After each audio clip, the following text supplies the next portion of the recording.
Hi, good afternoon, everyone. This is a Philosopher's Poet. Today I've got three very special guests. I've got three very special guests here. I've got the Kingsmen here. Why don't you guys introduce yourselves individually? Hello, so my name's Steph. I'm also a poet. I do acting. I've got a very dark sense of humour from time to time, but it's all good. Hi, my name is Joshua. I'm an actor, writer, and a 6'3" Nigerian king. You get me? Hi, my name is Mustapha. I'm a poet, do acting, and I'm also part of the Kingsmen. Excellent. Yeah. So, I first met two of these guys at a poetry event called Hotep, and they've got ridiculous talent. Like, what I heard on stage was amazing. Like, these two here, Mustapha and Steph, obviously yourself, I know your talent, but these two are performing, and I was really impressed. And obviously I got chatting with these guys a bit more about them, their project, what they're trying to achieve.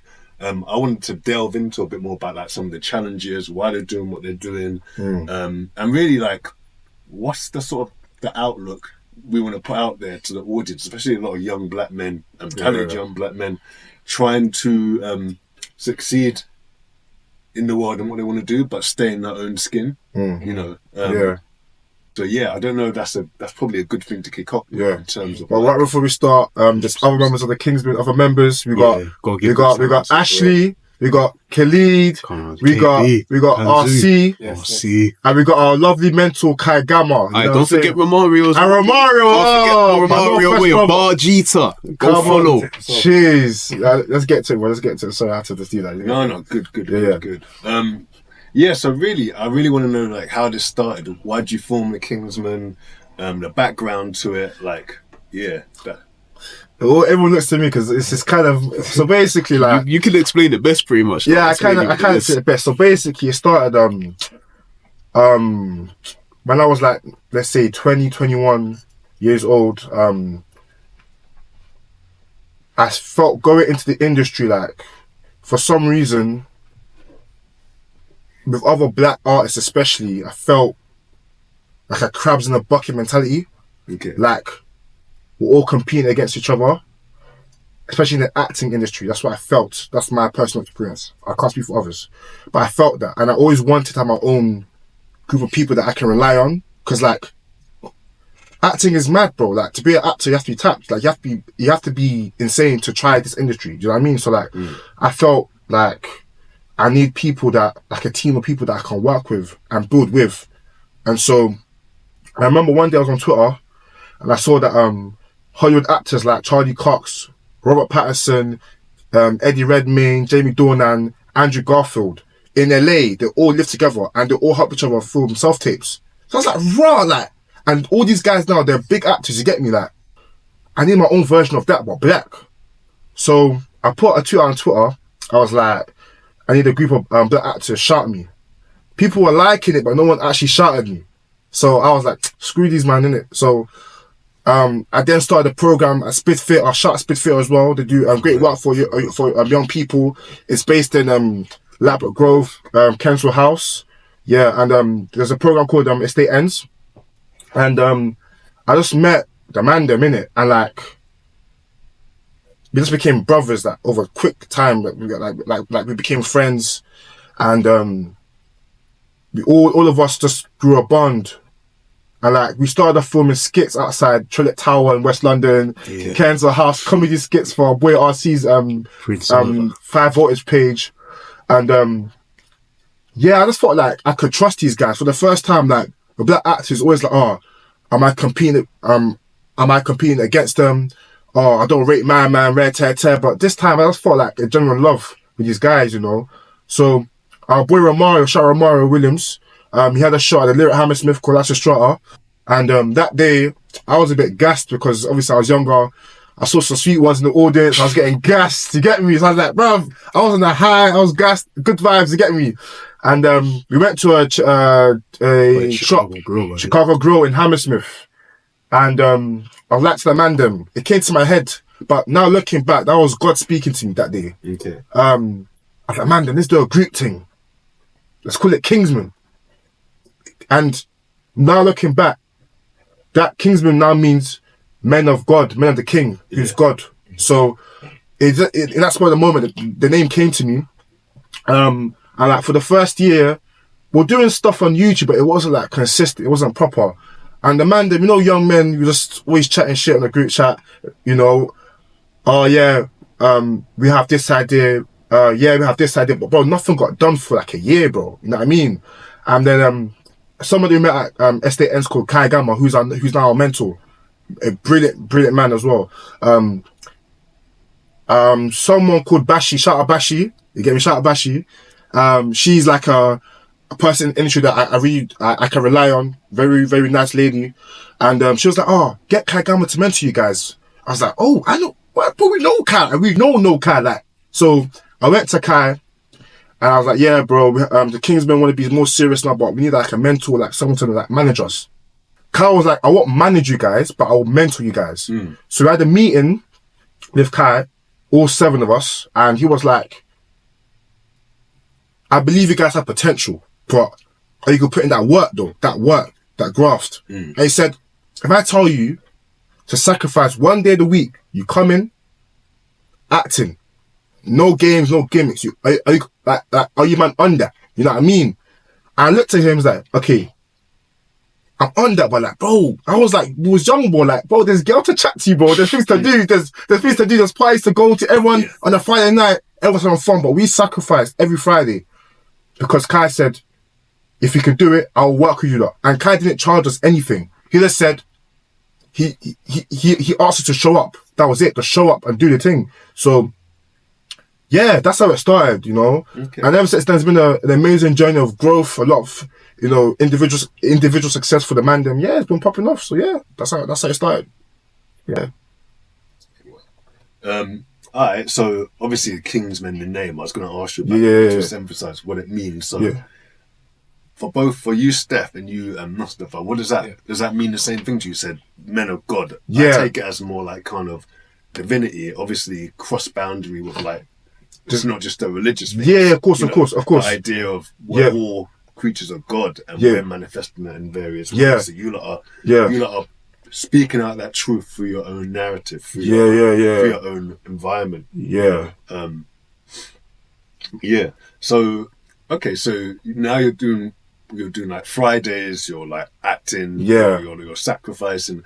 I think the idea of sacrifice, obviously at a very young age, because I can speak on my own personal experience. One of the things I wasn't necessarily taught, God bless my mum, my parents, but the idea of like, let's say, immediate gains and not necessarily thinking about a long-term plan was a big thing. So for me, it was like, like university, you know, whatever your path is, the university, get a job, go and like take a part-time job, earn some money. And those things are all good, but sometimes we get in this sort of matter-of-fact situation where we're like, it's practical to do this, but what's the long game, you know? Yeah. And I'm guessing for all 3 of you here that in terms of thinking about the direction, it was like trying to balance the idea of what do I need to do for today and what do I need to still focus on my long game, like one arm on that and one arm on like, there are like immediate practical things I need to do. So, and how did you balance that? Because I imagine that with parents, for example, different cultural context, different belief system in the sense of what is considered aspirational. Those things might differ. So how did you manage that? Man, you go first, isn't it? I say how I managed it was, so luckily I've got parents that believe in me. They're very supportive of the things I pursue.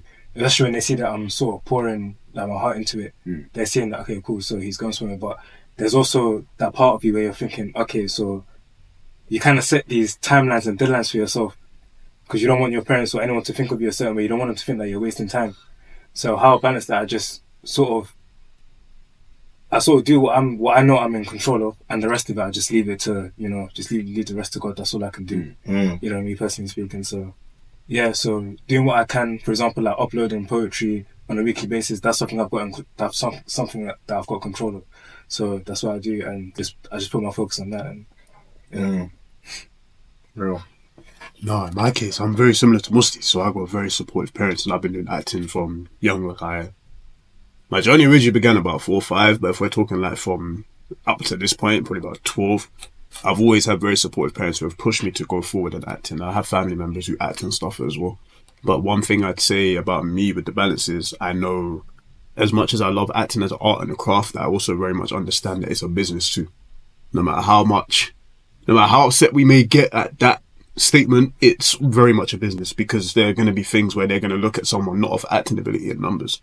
So thankfully, I can have those conversations like my mum, my dad, cousins, the guys, and I can then go away and take the answers that I've got, and then I can be like, okay, if I start getting too deep into my feelings about this, it's going to take me away from what I'm supposed to be doing. Plus, there's multiple avenues that you can go down that path. So even similar to Musli as well, I just handle what I can be in control of. Like, I also learn my poetry, rehearsing monologues, rehearsing duologues, looking for acting classes to go to, and I just keep pushing from there. Just smile through a lot of things as well. For me, it's more like my parents are Nigerian, so there's always this expectation of you have to get a job. But I think for me, my mum is very, very spiritual. She's a prayer warrior, my mum. I love her to bits. And my mum knows the son she has. And so when it came to the acting stuff, obviously at first it's like, why? Why do it to yourself? But it's like, I can trust my son to make that decision to try it. And my mum, she always prays for my acting career. So she really supports me. My dad supports me as well. He believes in me as well. But yeah, I feel like for me, there wasn't like, oh, how to balance. It's just how to just like navigate through the industry as how my parents raised me to be, like with the morals that I was taught growing up, which is quite hard in this industry as well. But I feel like it was more about like, just, for me, it was about centering myself, you know, and to move with integrity. Yeah. Because in this industry, it tends to like, people don't have that realness, you know. Yeah. So I had to ask myself, why am I doing this? So, but I think my parents were supportive, and I'm grateful to them for it. So yeah.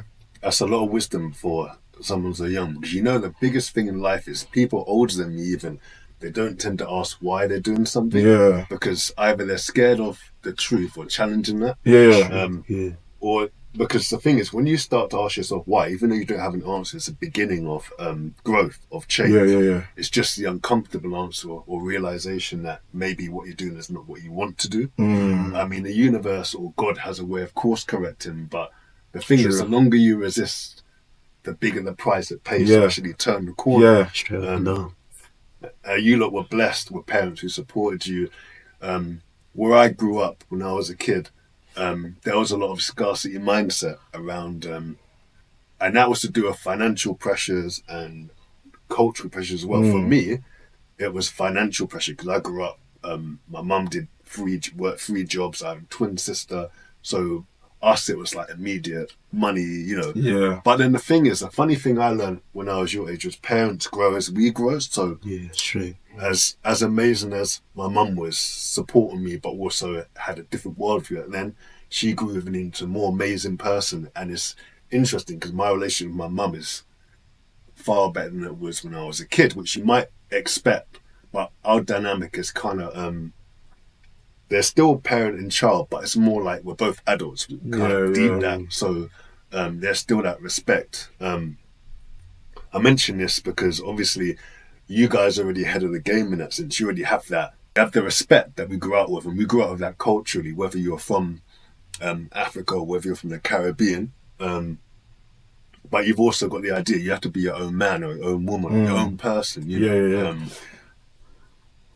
And parents have to acknowledge that if they really love you, they need to let you realize your own dreams and live that out, whether good or bad. They can't let you live out their experience, because then they've got to ask themselves, are they really doing this for you or doing it for themselves? No, that's true. Can I add something onto that as well? Sure, go on. Even in terms of how you was talking about like working like multiple jobs and stuff, even me, I work multiple jobs at this point. Even with my parents as well, like obviously I won't go into too much detail, but my parents had me quite young as well. So even for me, looking back as a grown man now, and even seeing more with my dad, especially because obviously I got younger siblings, you can see, I noticed very much the differences in how my dad would parent me and my sister closest in age to me, compared to like my youngest 3 siblings. Like you can see a very different dynamic. But watching it from an adult perspective, it actually allows you to understand a lot more. I'm very thankful and I'm very grateful. My dad was never like, oh, I love basketball, so you're going to play basketball whether you like it or not. My pops was never really like that on me. My dad always, still to this day, pushes me to do what I want to do and F what everyone else has to say about it. Yeah. So I would definitely say in terms of recognizing that within kids, if there are any parents listening, like definitely always give your child that push because your encouragement will mean a lot more to them than you may realize or what they may say. Yeah. For me, I feel like my parents had their own plans for me, you know, and my dad would say, "Yeah, you gotta go to this school, you're gonna do that and do this and do that." Because the way I look at it now, he came to the country in the 80s and a lot of racism, a lot of things going on. He experienced all that stuff. My mum came in the early 2000s and then I was born. So like, they've sacrificed so much, you know, and I do respect them for that. But I feel like their sacrifice allows me to be an actor because that coming to land of opportunity compared to back home where you can do these kind of jobs and you can be a success. Yes, it's harder for a black man to reach the heights in acting, but because of their sacrifice, I'm now here trying this thing. I'm the first artist in my family. Do you know what I mean? So like, that speaks volumes of their sacrifice. But at first, it was hard for them to understand why. Because I started acting when I was like 12, 13. Like, why you want to do this? I'm like, are you alright? Like, go get a job. But I think one day I remember I was in year 10 and I had like a school performance. And my dad was never supporting my acting before. And I did it. And I remember this so clearly. I was in the car with him. He was like, Joshua, you can act all. You can act like, maybe I'll let you go to drama school one day. Maybe I'll let you. We'll see what happens. But you know, that was him in it. So like, I thought my parents, they saw my talent and they believe in it. And lucky for me, they had my back. So yeah, it's good. It's good. Yeah. With me, I'd say it's a similar thing as well. So when you first come to your parents and say, this is what you want to do, they don't really take it that serious until you kind of show them. So in my experience, that when I first started doing like the poetry and writing, they didn't really know what I was doing because I wasn't really talking about it. But it was until when I did my first performance, I was around 19. But I was a completely different person back then, like very shy, very to myself. And I went on stage and performed. And the performance, it wasn't, because I was very shy and nervous, it might not have been the best sort of performance. But when my parents saw that, they were like, it was something that they were very proud of. And they said, what you were saying, the words were really, it was powerful. And there were people that were being supportive. So that kind of motivated me to keep going, because I'm saying, if my parents are, you know, supporting this and saying that you're talented, you can do this, I'm like, yeah, there's definitely something there. So Yeah. I mean, this is a big lesson to everyone who listens to this, and the fact that, look, I'm 41, yeah? You guys are what, 20, 25? Yeah. Around that. Yeah, I'm 24 like 2 weeks. I'm 25. Happy early birthday. I mean, the point I'm trying to make here is that it took me a lot longer to find my groove. In fact, I didn't really find myself till I was like 30, 31, and you lot already found your groove, or you have the courage to live to a specific purpose that you're on, and you have the freedom of choice to change that or to keep going with it.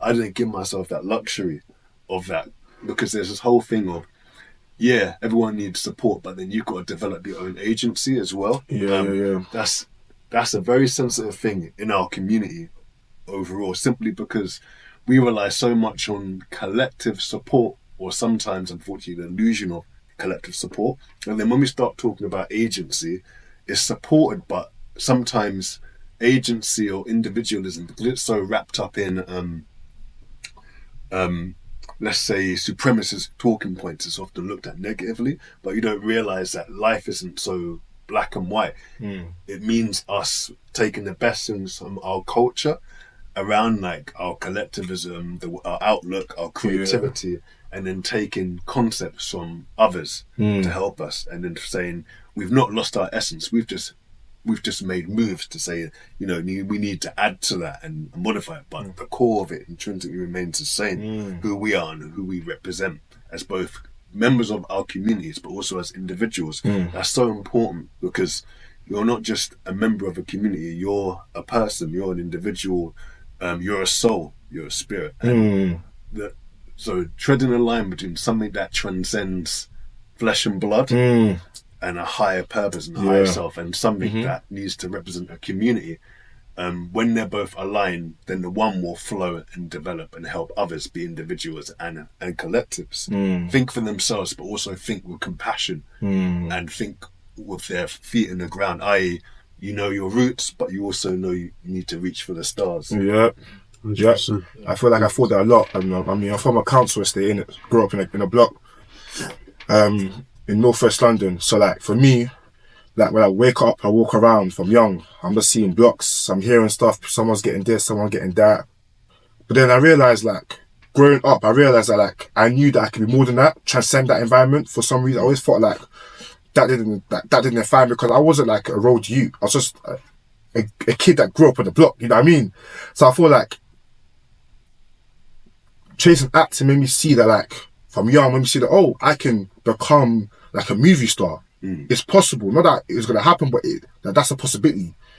Or like, because when I look at it as well, like, my parents from Nigeria, bro, like, they come from Africa. Like, obviously I was born in this country. This is my point of view of life now, but that doesn't, that whole being from the end doesn't really define who I am as a person, because I know that it's just where I was born. That's it.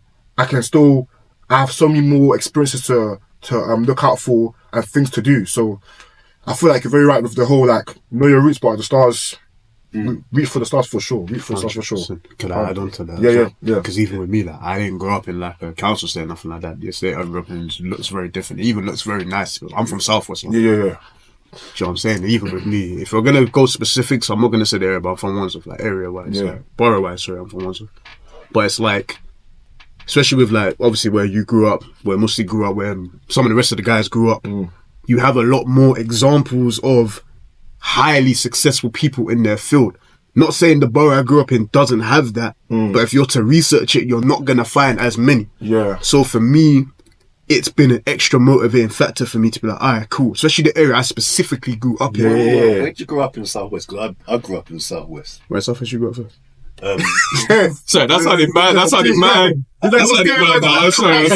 Sorry. Patmore State. Yeah, I know Patmore State. Yeah, I grew up there. Well, I started off in Kerry Gardens, then we moved further down towards the railway tracks. Oh, sir. Yeah, opposite the Dogs on the other side. Oh, so you grew up. See, I'm not close to you like that. I'm more in the Earthfield tooting sort of stuff. Yeah, but I'm from Earthfield. I know that anyone, so I was doing that stuff. I know that area as well because I went Graveney School. Oh, see, I went Southfields. Hey, geez. I went local lads. Yeah, I went Southfields. Wait, you living in Patmore when you went Graveney?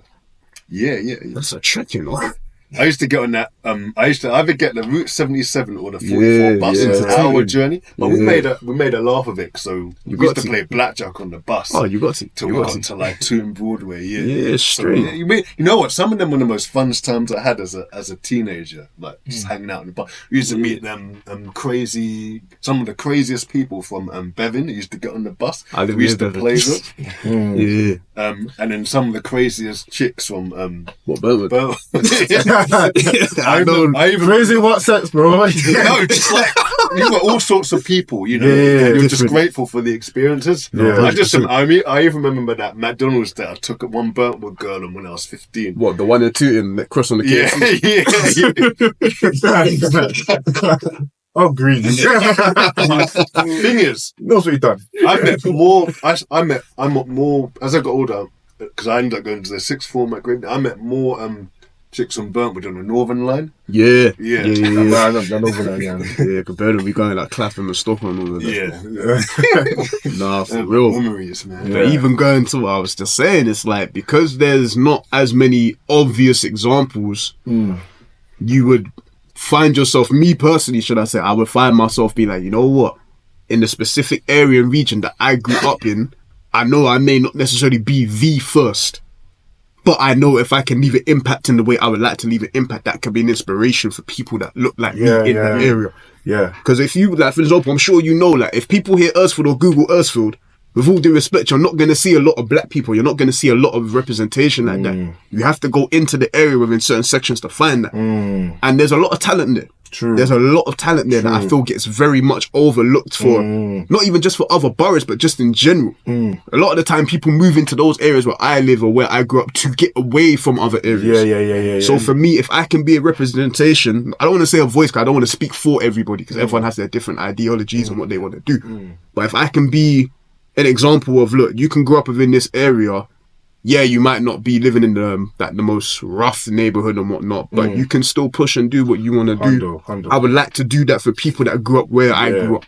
Yeah. Do you know what I mean? For me, my block has produced a lot of world famous people. I can't lie. I don't want to say where I'm from. I don't say where I'm from because, you know, like, social media. No. Yeah, but it has produced a lot of people that have been successful. So like, for me, I looked at as inspiration for myself. But obviously, they produce talent but not actors. So like, I could be the first actor from my block that made it to Hollywood type shit. So that's why I'm like, I'm inspired by those people because like, they came from where I came from, and now look at them. They're doing big things. So yeah, man.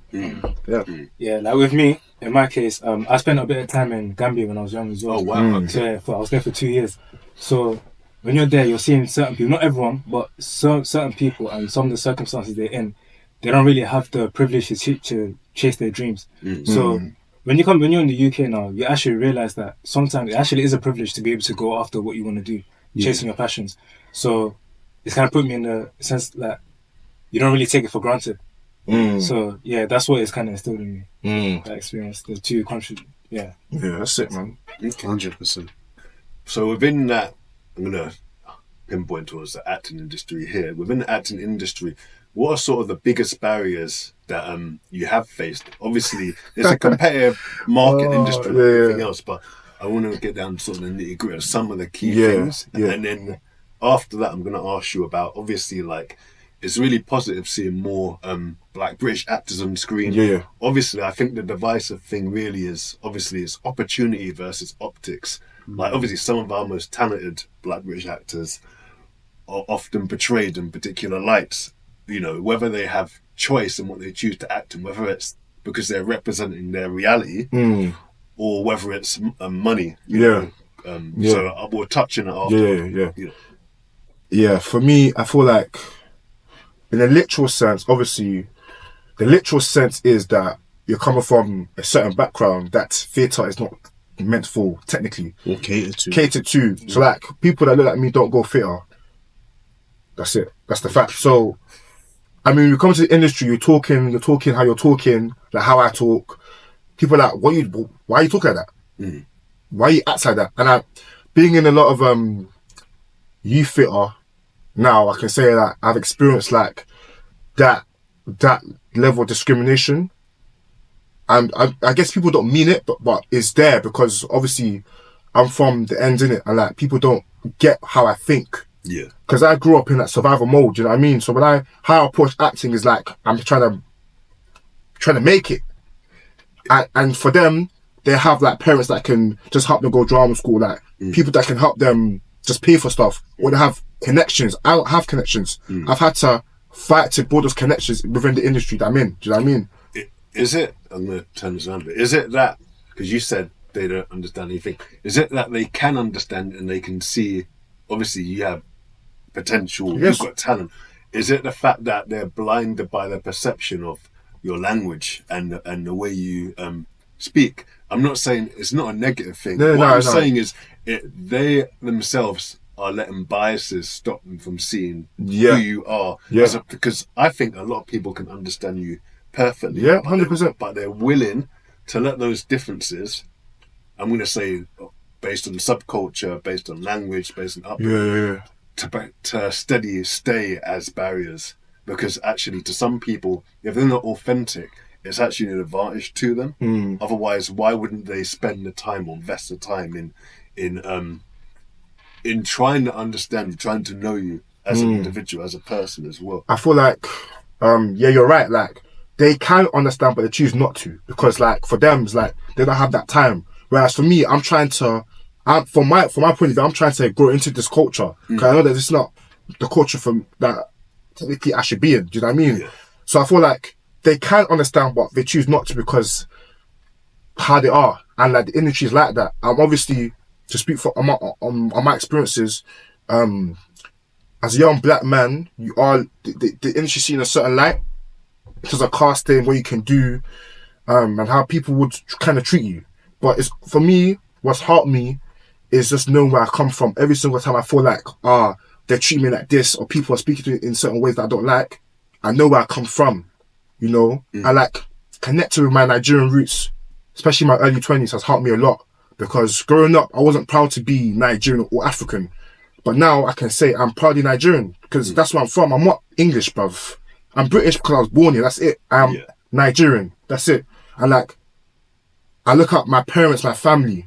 For them, sometimes I'm not saying that the abuse is worth it, but like I know where I come from, so that keeps me going. When people in the industry, they might have said some things that are not right, I keep going because of that. But I feel like now we're in a place where there's a lot of black projects coming up, which is good to see. A lot of black writers getting opportunities, a lot of black actors getting opportunities, a lot of black theatre shows being made. So things are progressing, but there's still a lot of work to be done. I feel like there needs to be that inner dialect of that within the people in the high place of how to treat people of certain backgrounds. That's it. And that dialogue needs to happen, because that's how we can create more opportunities for more black actors, you know. Daniel Kaluuya is one of our best actors in this country, but he's from Camden, bruv. You know what I mean? He's from the ends, but he made it to Hollywood or won the Oscar. So like, people from the ends can succeed. Yeah. You don't have to be from a certain background. It's like looking at people like Daniel Kaluuya, John Boyega. John Boyega, he made me want to act, bruv. Yeah? Okay. People like that, like seeing them, they come from similar backgrounds to me. They made it. And in their time, they had to go through more challenges, more adversity, because of how the industry was back then. So for me, it's part of the trade of being a black actor, knowing that you are going to face racial bias and discrimination. It's going to happen to you, but it's how are you going to stop you or motivate you? Love. Yeah. Anyone else want to add to that? I'll let you go, Musti. I'll let you go first. You go first. I need to think. If we're talking in terms of me, it's not necessarily just an industry struggle, it's a self struggle too. Because validation is something that I can't speak for all actors, obviously, but I know for me personally, of course, rejection comes within what we do. Like, it happens. Do you know what I mean? But it's something to where I used to struggle within myself to believe I was good enough because I'm letting these people that are turning me down. Bear in mind, I don't know why they're not picking me for it. I was letting myself think, oh, you know what, maybe you're not cut out for this. You're not good enough to do this, etc., etc. So I think validation is something that's definitely a struggle within the industry itself. But I will also say, like Josh was talking about, the barriers you have to break down being a black actor, not only in how you speak, how you come across, what your demographic is, but are they willing to go an extra depth to really understand where you're coming from and what you're trying to bring to whatever character you're playing? Because as we all know, like, we will get judged off of looks, we'll get judged off the way we speak. Also, they'll try and judge you off of how you navigate things. Like, you could be labelled as difficult to work with because you're really trying to stand up for something you're adding to that specific thing you're doing. It's true. But for an example, a white counterpart now might do the same thing and they're not getting labelled under the same thing. It's different, man. Do you know what I mean? I don't want to make it all about race, because I don't want to say everything is about race, but it's definitely something that we as black people, not only in acting in life, have to face, so we have to understand. But even going off the point of you talk about validation, I'm grateful for Kai Gama, our mentor, because he's taught us. For me, my biggest struggle with acting has been validation, because you want people to like you, but I had to ask myself, why am I doing this? And Kai is the person that has really made me think about, why am I doing this? Because I've been rejected a lot of times, and I've had some crazy opportunities come my way, luckily.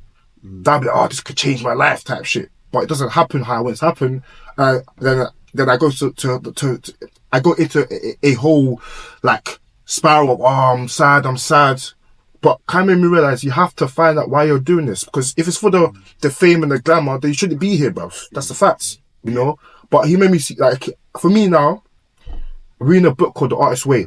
Oh yeah, Julia Cameron. That book, read that book, bro, it's good.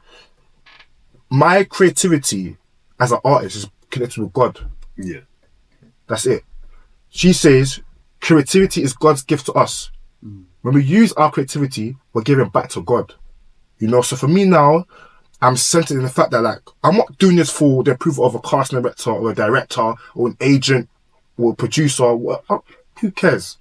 I'm doing it because I act because God's spirit is in me as a person. I'm not a perfect Christian, but like for me, just knowing that like every time I act, I'm revealing God's given talent to me through my craft. Okay. So that's how I kind of now think. So that now I don't need to be seen by all these people. Because I know I have a higher power working with me every time. Yeah. Yeah, and it also all comes down to like just being self-reliant. You know, knowing who you are and not sort of letting these labels or anything define you, because you don't want to box yourself up, put yourself in a cage. So with me, how I see it is like, I know I'm creative. I know I've got a lot of ideas that I want to put out there. So rather than sort of waiting for validation and waiting for people to say, okay, you're the right fit, why can't we just make it happen ourselves? That type of thing. Yeah, find your own lane or box. And that's the whole point of Kingsmen, bruv. That's the whole point why we came together. Yeah. Okay. And even going back to like sort of utilizing the things that you can control or dealing with the things that you can control, because that's something that you can do instead of sort of, you can't control what other people think of you and how they see you. So yeah. What's that saying? I remember this. My grandma had it on the wall in hers. It's a Bible passage. God grant me the serenity to accept the things I cannot change, courage to accept the things I can, and wisdom to know the difference. I'm not a religious person, I'm a spiritual person. But that wisdom is wisdom. So, that's beautiful. That's beautiful. That's beautiful. For me, like, obviously, the Kingsmen of our different religions and spiritual faiths, I'm a Christian. That's my lane. So I just have to trust that, and like, I have to trust that when I do get a no, it's for a reason. Yeah.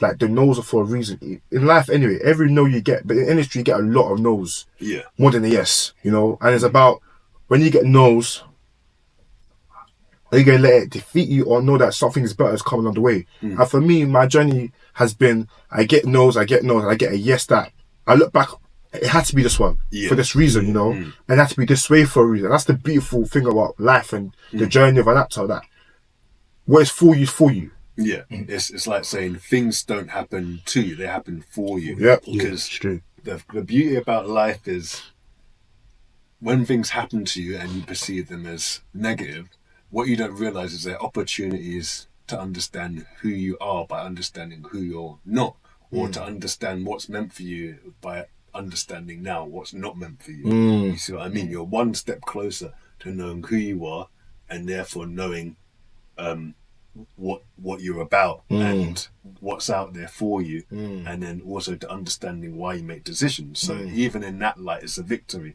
Know yourself, know the game as well that you're participating. Yeah, it's a tough game. It's not an easy game. But going back to the thing of black actors and how they're seen, right, and perceived. In my personal opinion, I feel like when you start acting in this industry as a black man, you kind of have to, the roles you get, you kind of, some of them you kind of have to do. It's a rite of passage. Like, you have to be a gang member, dealer, whatever. I feel like what's beautiful about acting is you can create a body of work. Now, a lot of actors don't get this part. They just act in anything. You can create a body of work that represents who you are, your ethos, your morals, your principles, and a body of work that you can see that, I'm playing different shades of people. Black men, we are caged into this thing, this box. For me, a lot of actors stay in that box. And then they can't really get past that. Daniel Kaluuya is someone that, for me, I really admire, because he has made a body of work that is so beautiful. Like, when you look at his body of work, it's not a lot, because not a lot of films, but it's a lot of great films, great projects, and great acting work, bro. You know what I mean? Like, and that's what it's about. He's the literal definition of quality over quantity. He's versatile. He's versatile. Like he's from like Camden, when he's still like playing Americans and Fred Hampton.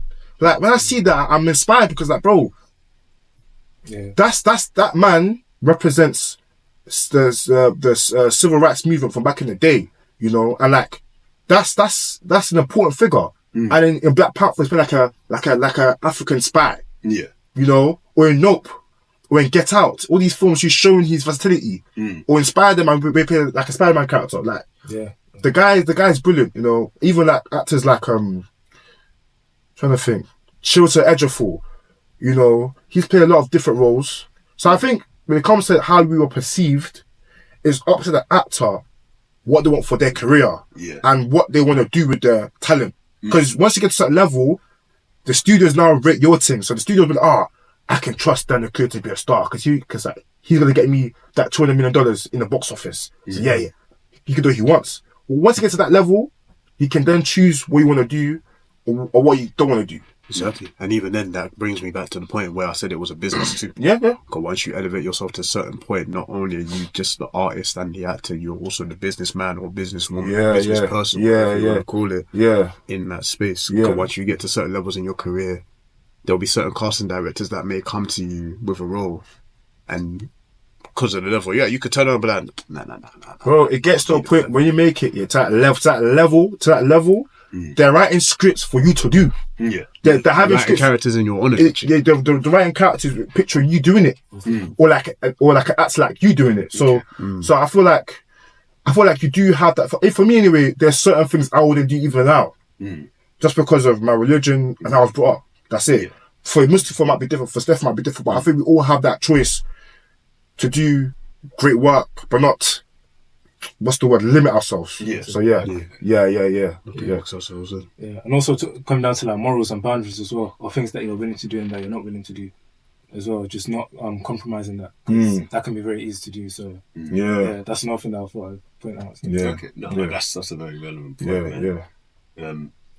I asked that question because black people, let's say black men in this discussion, but we can say black people. We're not a monolith. We're quite complex, and we have a diverse set of cultural practices, but also interests and hobbies. It's true. So I think for me, it's more like the classification of us into like this monolith and with certain expectations. But I get what you're saying about having to, it's business, and then how much do you do, and how do you deciding. Okay, when you've gone further enough, then you're in a position to make choice about whether you want to do this kind of play this kind of character. I get it. Yeah, I think answering your question with the whole one thing, that's why I think I realized this year that back in the day, a lot of white people were writing black characters, bruv. Yeah, like I look back, like it still happens, but I mean, like it's dark, but I mean, like they're writing black characters and they're not black. They're writing it from a certain point of view of what they've been fed their whole life, or what the media's told them, what society's told about black people, right? But what I love now with the industry, that black writers are getting work. Like black stories are being told authentically by black people. So now we have stories where you can see the intricate nuances of a black person, not just a stereotype. There's a lot of different shades to us. You know, black people of all spheres now are writing stories in theatre, which is sick. And like, for example, one play I really loved was Red Pitch. That was a banging play, and like that showed like the ends and different, like, because it wasn't like people, gang members. It was like black boys who just want to play football. That's it. You know, so like things are changing, man. I feel like things are evolving. You know, even like Borders, that the show that came out, that's a black cast, written by a black person, and like it's about like people from the ends going to like a private school outside the ends. That before, like 10 years ago, that idea would have never been picked up. You know what I mean? So I think now the power is in our hands. So we are now changing that narrative. We are now changing how we're perceived in media. So it's sick, man. Things are happening. Yeah. You guys want to add to that? Even though that was powerful, but I just I think the power's there, man. I'm not gonna between Nigerian king, that's to see the deal. You guys, I don't want to ruin that. Being greedy with it. Yeah, I think one of the final things I do want to say is that let's talk about some of the positive things. What does acting and the creative pursuits do for you? What does the poetry do for you? For me, it was like therapy. So I just want to hear from your side what it's done for you internally. Like, how does it help you? How does it heal you? Mr. You want to go first? Yeah, I'll go first. Yeah, for me, the arts is just liberating, especially poetry. Yeah, both of it, poetry and acting. I will speak with poetry. Yeah. Poetry to me is just very liberating. It's freeing. Everything, things that I've experienced, things that I've sort of had to challenges that I've faced, I can put it into the poetry and do it in like a creative way. Yeah. So that's what I've been doing. It's just really, that's the one. So poetry is the one time where I feel like I don't have to censor myself, or I can literally say anything I want and make it as creative as possible and just put it out there, because I'm not sort of aiming at anyone. I'm not trying to come at people, but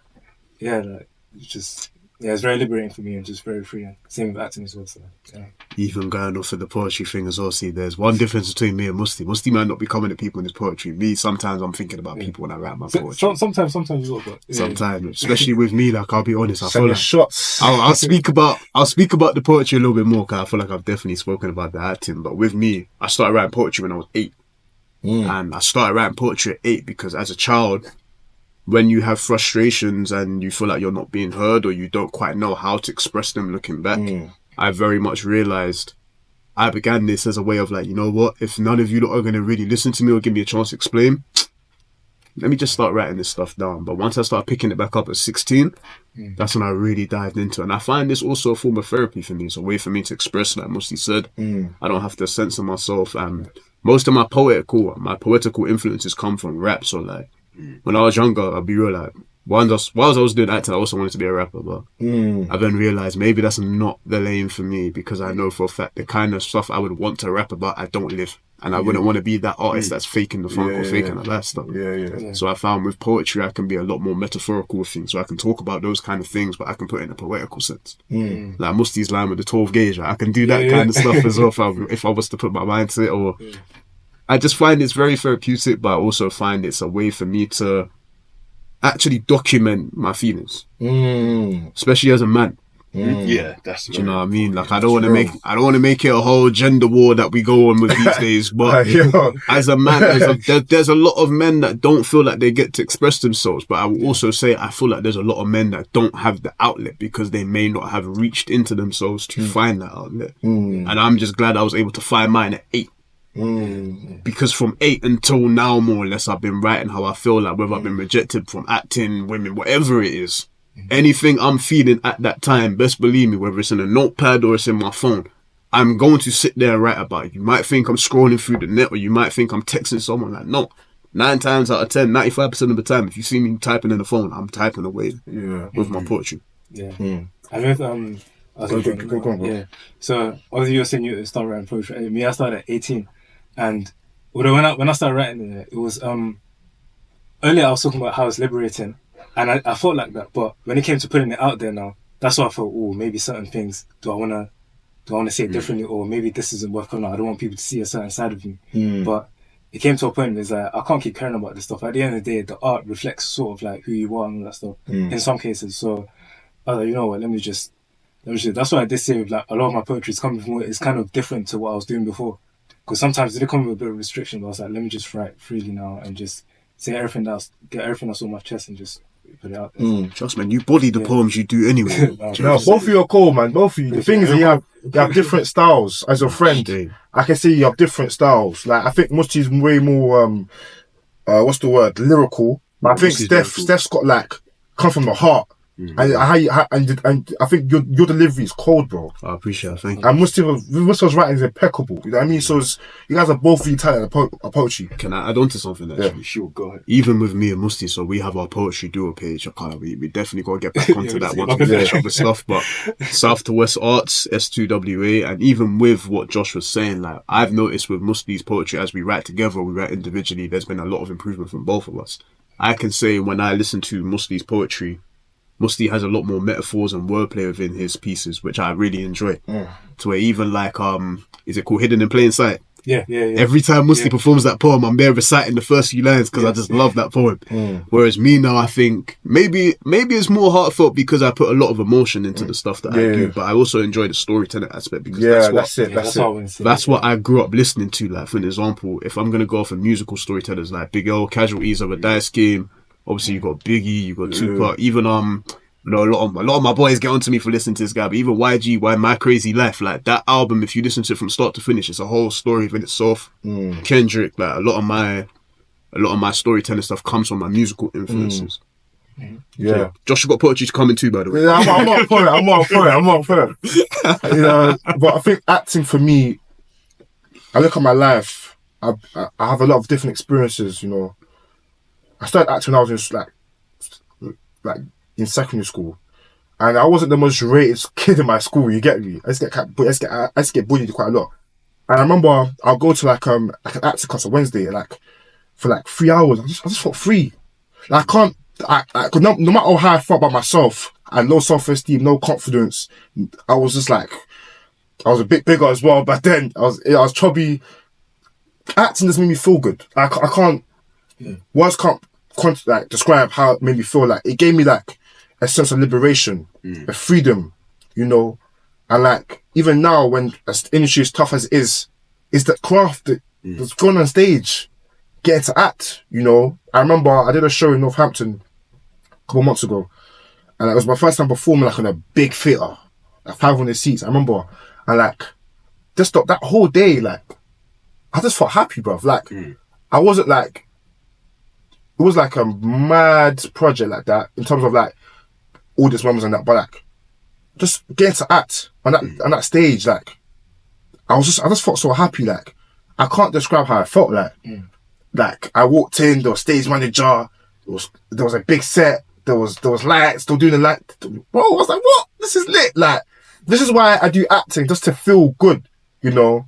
So I feel like acting brings me peace. But now I understand that as I've grown as a person, I'm at a place where when I act, I'm doing God's work.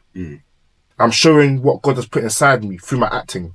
And obviously, much like Denzel would say, it's a similar thing like for him as well. But for me, it's just like, I now realize that God has put so much into me that I have a lot to say.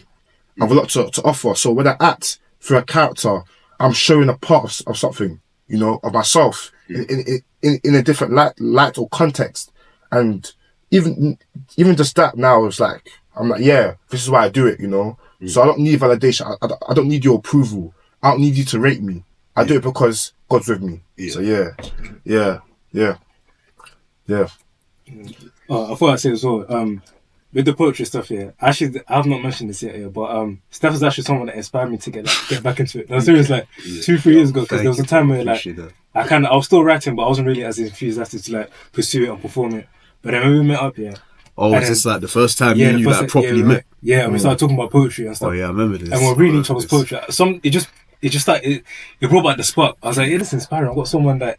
Like a poetry friend. I've never had a friend that's doing this. I've always wanted that as well. Same here. I remember like Musty read me one of his poems, and I was just looking at this guy for like 2 minutes straight. I was like, "What are you sitting on this for, bro? Like, you've got stuff to do. Like, you've got stuff to put out." Come on, yeah. But no, honestly, thank you, though. I appreciate the praise, man. I appreciate it. And just to add, just being involved with the Kingsmen has been such a blessing. Like, you know, in life, you meet people.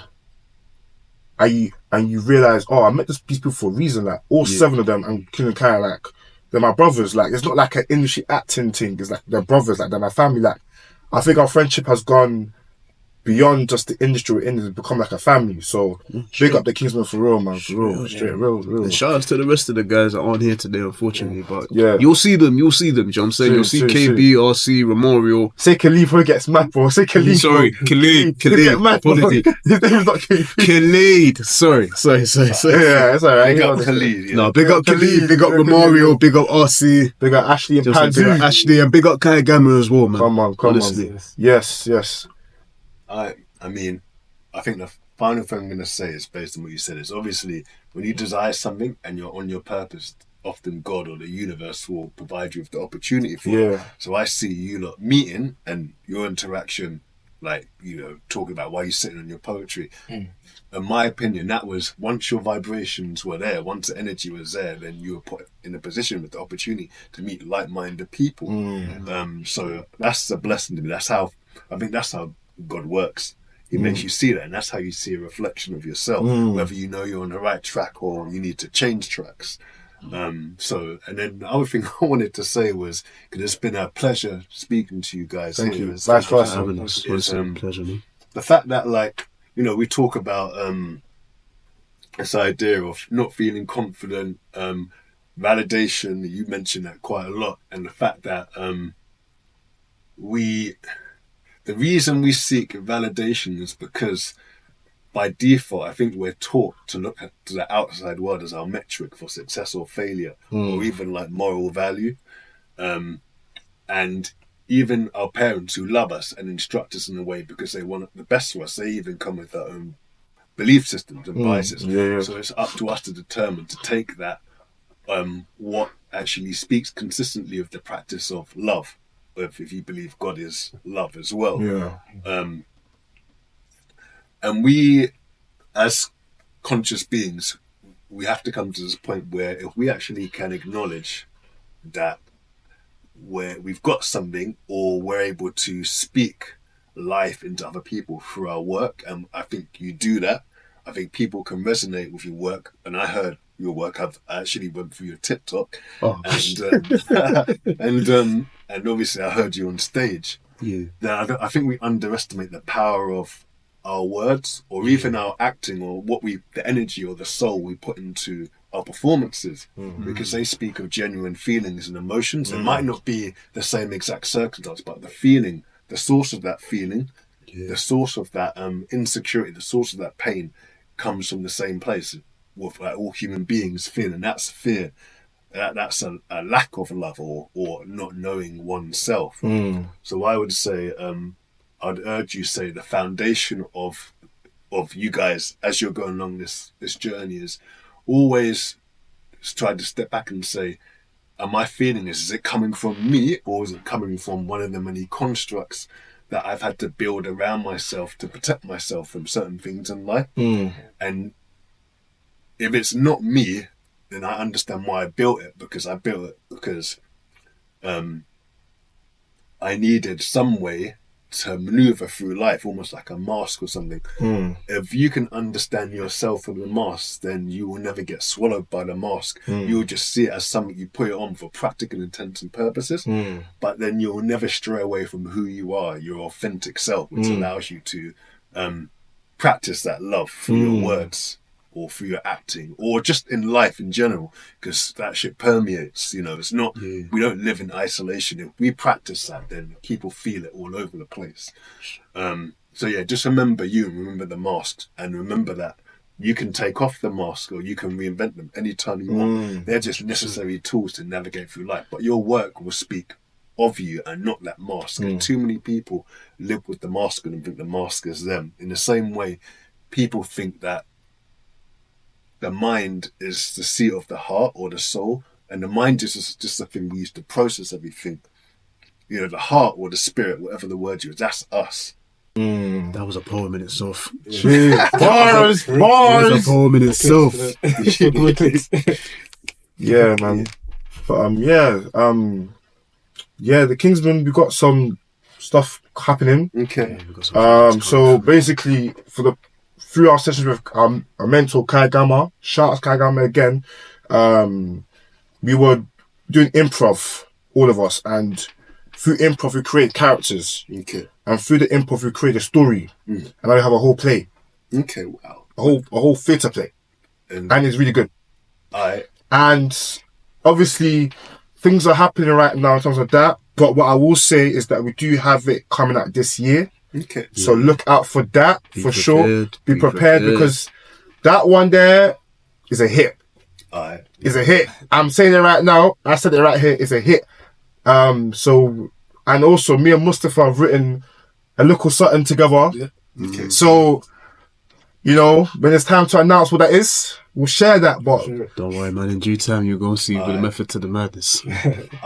For everyone listening to this, obviously go and follow these guys. Follow the Kingsmen page. Follow their individual pages as well. Yes. And just as a reminder, just you lot give a shout out to your social media. Okay? Yeah. Oh, 100%. Go on, Josh. You might as well. What's my Instagram? My name is. I keep forgetting. I always change my handles nowadays. My Instagram is. I know. Check for me. Let me get it out. I forgot what handle. Slacking. I will put links. When clips of this. So yeah. I'm also saying my Instagram is Mustapha Jaban altogether. So yeah, Mustapha Jaban. That's my Instagram. That's on Instagram, TikTok. Yeah. That's where. All right. You can have my Instagram. My Instagram is Joshua Ogbue, which is Joshua OGBUE_. Gang. Sorry, before I say man, I love the way you said it. You can have my Instagram, like you're giving it to Galleon. You know, them one day, you can't have my number, innit? I'm a simple Nigerian king, bro. I keep saying it. I'm a king, bro. I'm the prize. You got my Insta stores, car. Everything's like I'm trying to go anyway, but you know me, bro.